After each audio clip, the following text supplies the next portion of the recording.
जानते हो एक छोटी सी पानी की बूंद अगर लगातार एक पत्थर पे गिरती रहती है ना तो उस पत्थर को भी तोड़ देती है। उसी तरह अगर आप लगातार पढ़ाई करते रहोगे तो एक ना एक दिन आपको उसके रिजल्ट्स जरूर मिलेंगे। फिर चाहे आप क्लास में टॉप करना चाहते हो, अच्छे स्कोर लाना चाहते हो, जस्ट रेगुलर लगातार पढ़ाई करते रहो कंसिस्टेंटली। हेलो एवरीवन, मेरा नाम है शिविका और आज के इस वीडियो में हम सीबीएसई क्लास 10th मैथमेटिक्स की chapter 3 pair of linear equation in two variable की जो एक्सरसाइज 3.1 है अकॉर्डिंग टू न्यू सिलेबस, उसके क्वेश्चन नंबर 3 के थर्ड पार्ट को सोल्व करेंगे। इससे पहले हमने क्वेश्चन नंबर 3 के फर्स्ट और सेकंड पार्ट को भी सोल्व किया और इसके पहले जो क्वेश्चंस थे उन्हें भी सोल्व किया। तो अगर आप उनके सॉल्यूशंस देखना चाहते हो तो डिस्क्रिप्शन में प्लेलिस्ट का लिंक दिया गया है, आप वहां से सभी क्वेश्चंस के आंसर्स देख सकते हो। तो आइए शुरू करते हैं। थर्ड क्वेश्चन क्या कह रहा है, that on comparing the ratio a1/a2, b1/b2, c1/c2 find out whether the following pair of linear equations are consistent or inconsistent। यहाँ पे जो हमें लीनियर इक्वेशन दी गई है, दो इक्वेशन है, that is a pair of linear equation. हमें बताना है कि consistent pair of linear equation है या inconsistent pair of linear equation है। वो हम कैसे बताएंगे, इनके रेशियोज को कंपेयर करके। तो कंपैरिजन में क्या आता है कि भाई अगर a1/a2 जो है वो b1/b2 के इक्वल नहीं है तो जो लाइंस बनेंगी वो इंटरसेक्टिंग लाइंस बनेंगी, ठीक है, यानी एक पॉइंट पे वो इंटरसेक्ट करेंगी। तो ऐसे पेयर को हम क्या बोलते हैं, ऐसे पेयर ऑफ लीनियर इक्वेशन को हम बोलते हैं कंसिस्टेंट, ठीक है, consistent pair of linear equation. दूसरा क्या होता है, जब व्हेन वी कंपेयर, तो ये होता है या तो a1/a2 जो है वो इक्वल होता है b1/b2 के और वो इक्वल होता है c1/c2 के। तो जब ऐसी कंडीशन हो तो इसका मतलब ये है कि जो लाइन है ना वो कोइंसिडेंट लाइंस बनेंगी, यानी एक के ऊपर एक लाइन। तो ऐसे पेयर ऑफ लीनियर इक्वेशन को हम क्या बोलेंगे, consistent pair of linear equation. So this is also consistent.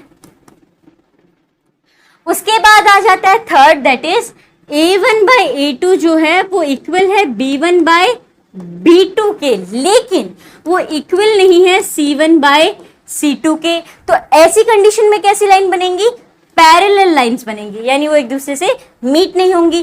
तो ऐसे पेयर ऑफ लीनियर इक्वेशन को हम क्या कहेंगे, inconsistent pair of linear equation. तो अब हमें बस यही बताना है, ये जो दी गई हमारे पास पेयर ऑफ लीनियर इक्वेशन है, इनके रेशियोज को कंपेयर करेंगे in the same way a1/a2, b1/b2 and c1/c2 और बताएंगे कि ये कंसिस्टेंट पेयर ऑफ इक्वेशन है या फिर inconsistent pair of linear equation. So let's do it. यहाँ पे हमारे पास है 3/2 that is a1 and a2 क्या है 9। So let's write it 3/2/9। उसके बाद हमारे पास क्या है +5 एंड -10। सो यहाँ पे आप देखो ये क्या है b1 और ये क्या है b2। So let's write it 5/3/-10।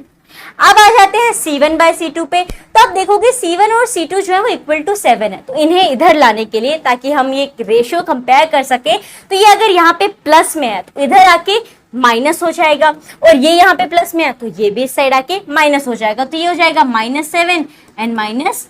So let's write it c1/c2 क्या है -7 एंड -14। अब हमें इन्हें कंपेयर करना है, तो सबसे पहले इनको सही कर लेते हैं। सो ये इससे मल्टीप्लाई हो जाएगा, सो वी विल गेट 3/18। ऐसे इन द सेम वे ये इससे मल्टीप्लाई हो जाएगा तो we will get 10 3s are 30 -30। और ये यहाँ पे -7/-14 है, माइनस से माइनस कट हो जाएगा, 7 1 7 7 2 14। अब आप यहाँ पे देख सकते हो कि जो 3/18 है क्या वो इसके इक्वल है। लेट्स डू, ये यहाँ पे कट हो रहा है, 3 1 3 एंड 3 6 18, 5 1 5 एंड 5 6 30, इक्वल है ना ना ना। यहाँ पे देखो 30 के साथ ना माइनस का साइन है, तो और यहाँ पे जो ये पूरा पॉजिटिव है, इट्स जस्ट 1/6, लेकिन ये -1/6 है, ठीक है। तो ये यहाँ पे क्या हो गया, इक्वल नहीं है। सो जरा देखो यहाँ पे कौन सी इक्वेशन यहाँ पे मैच करती है कि भैया इक्वल नहीं है। a1/a2 जो है वो b1/b2 के इक्वल नहीं है, यानी इंटरसेक्टिंग लाइंस है, इंटरसेक्टिंग एट अ पॉइंट। तो यहाँ पे ये किस तरह की इक्वेशन हो गई, consistent pair of linear equation. तो ये होगा consistent। So this is the answer for the question number 3rd of the third part of the question number 3rd, जिसका हो जाएगा कंसिस्टेंट। अगर आपको ये वीडियो यूजफुल लगा तो इस वीडियो को लाइक करें और ऐसे ही वीडियोस को देखते रहने के लिए, सारे मैथमेटिक्स चैप्टर के जितने भी सॉल्यूशंस हैं उन्हें जानते रहने के लिए चैनल को सब्सक्राइब करें और बेल आइकन पर क्लिक करना ना भूलें। मिलते हैं एक नई वीडियो के साथ। धन्यवाद।